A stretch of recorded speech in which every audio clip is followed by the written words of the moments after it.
Okay, so hello again. I am happy to be here. It's my pleasure to present to you the overview of the work I have the opportunity to carry out in the chair Anthropolis. My name is Mariana Reyes, and I am doing my PhD here at the chair. Now, I developed the topic of the appraisal of walking in mobility as a service. And we know that mobility as a service involves a whole ecosystem and involves integrating several modes into an easy proxy. However, we decided to focus on walking since we consider it is one key element, one key piece of the puzzle towards sustainable mobility, and in this case, towards sustainable MaaS.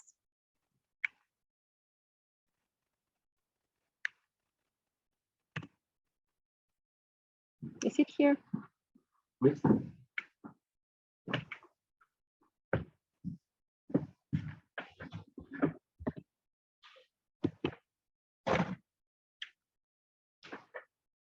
Okay.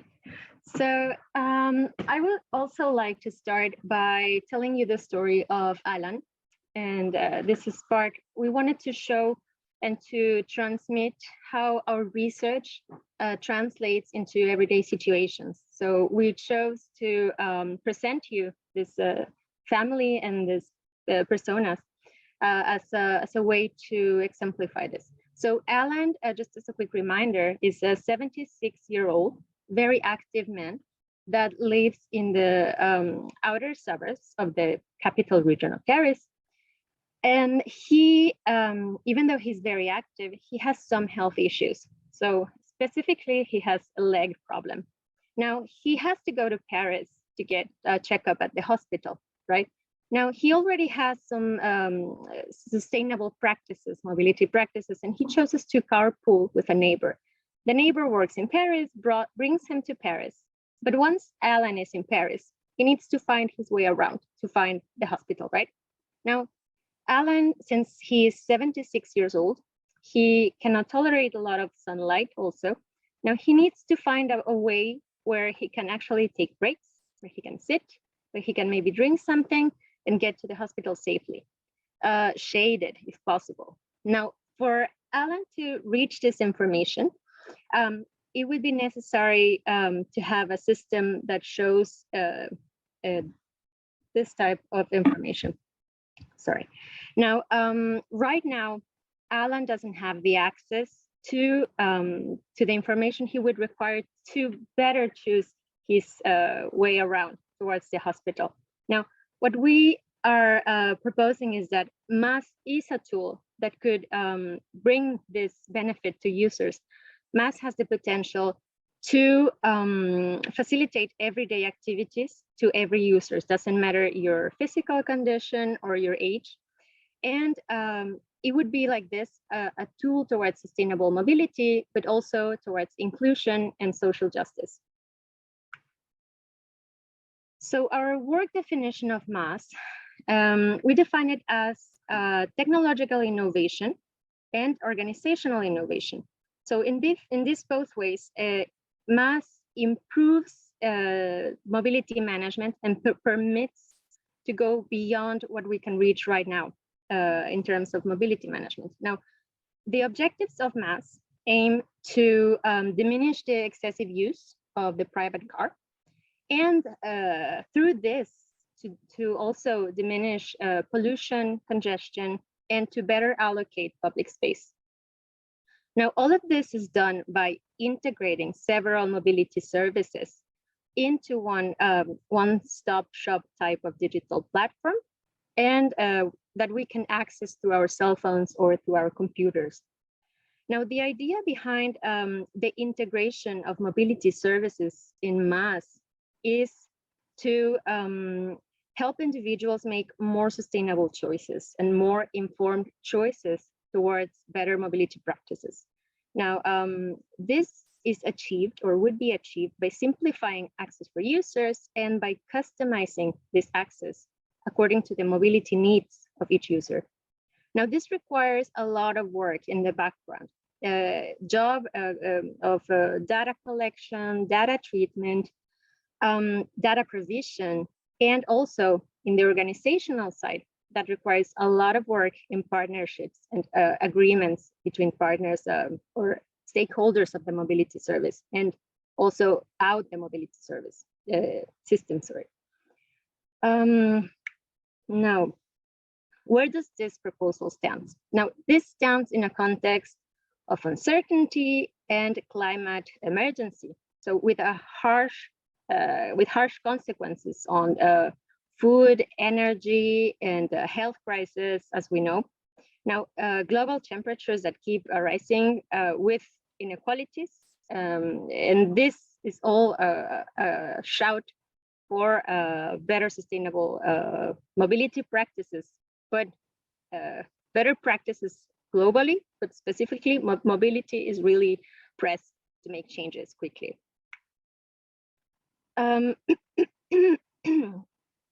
Sorry, so we believe that MaaS is a tool to enhance these objectives and sustainable policies through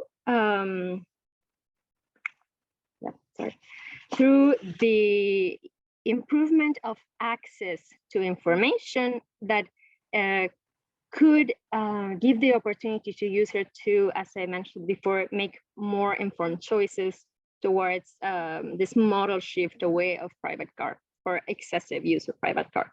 Now, this ideally would all have an impact and positive outcomes very related to also to spatial justice.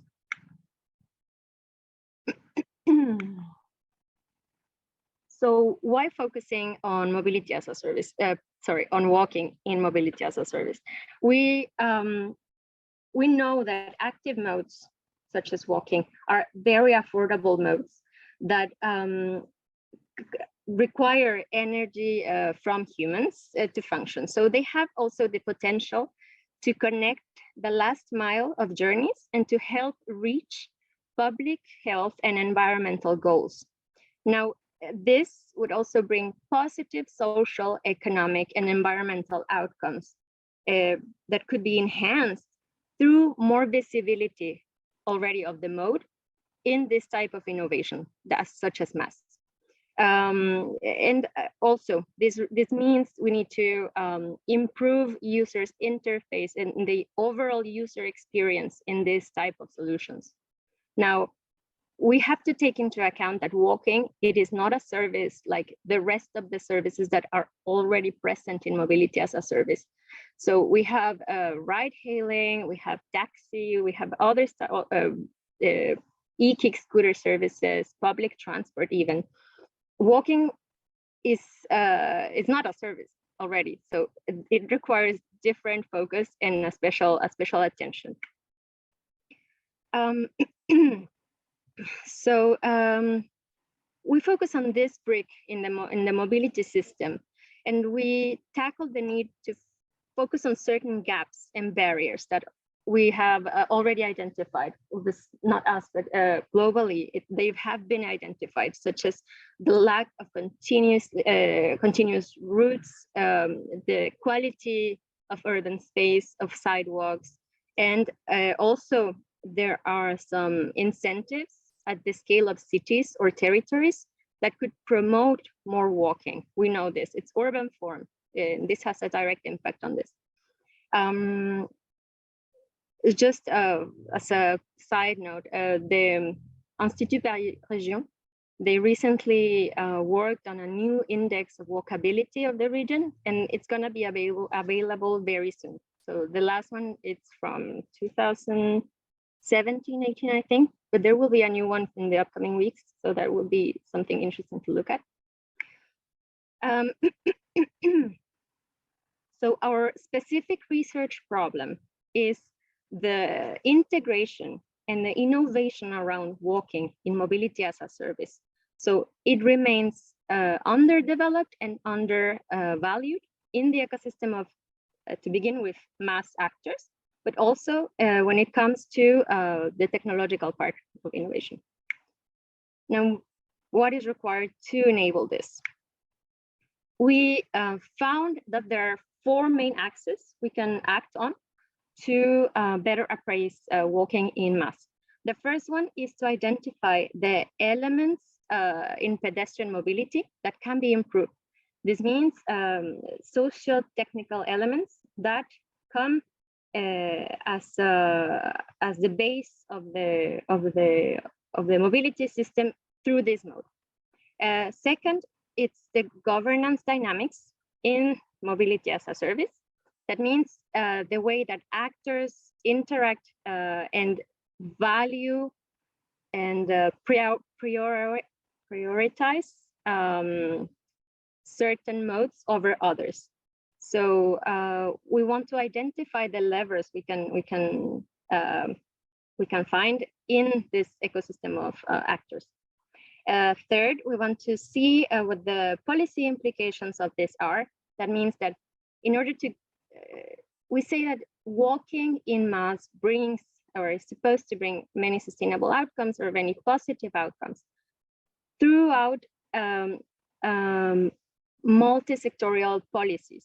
That means this will be, potentially bring outcomes on health. This involves certain actors on climate, on mobility. So we need to take into account all this in order to create a change. And fourth, we also need to focus on what the effects will be in the futures of mobility and in the futures of MaaS. So starting with number one, what are the processes that can be improved?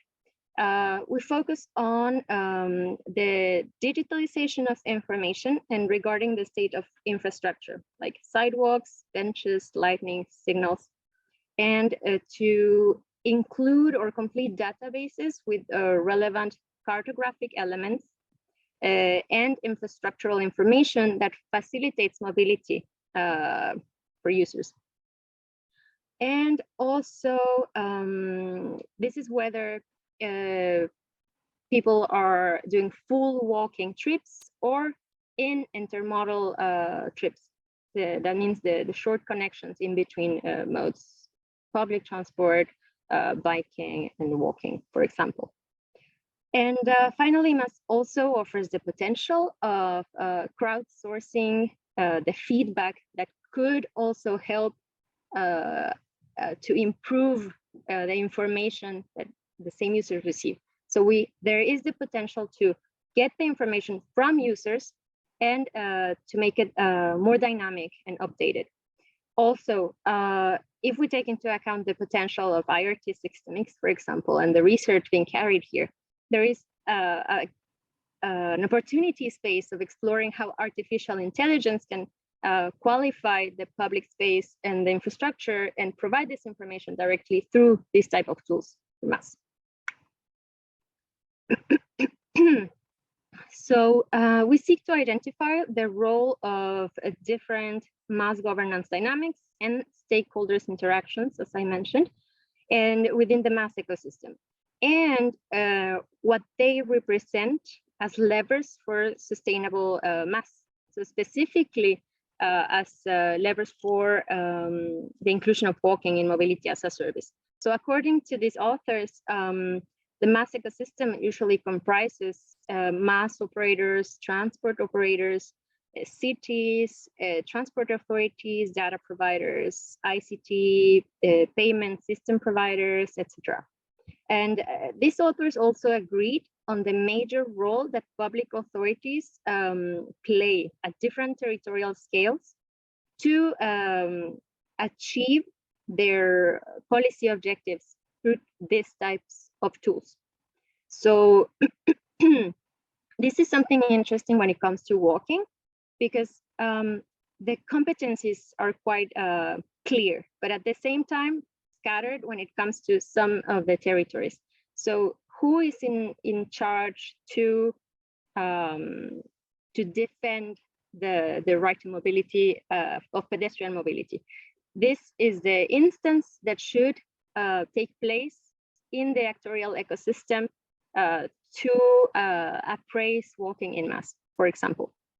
Now, According to the European Metropolitan Transportation Authorities Association, we need to create a citizen-centric mobility system that enables this informed mobility choices. And this is what I showed you before in the scheme. So here with the example of Alan, he's at the center of all of these ecosystem of actors. Now, we intend to analyze and identify the levers of each one of these actors, and there are more. This is quite synthetic, towards or face to the integration of walking. That means how the public transport authority would evaluate or measure that the integration of walking would benefit them, right? And the same applies for every single actor. So that is our goal, to identify these levers.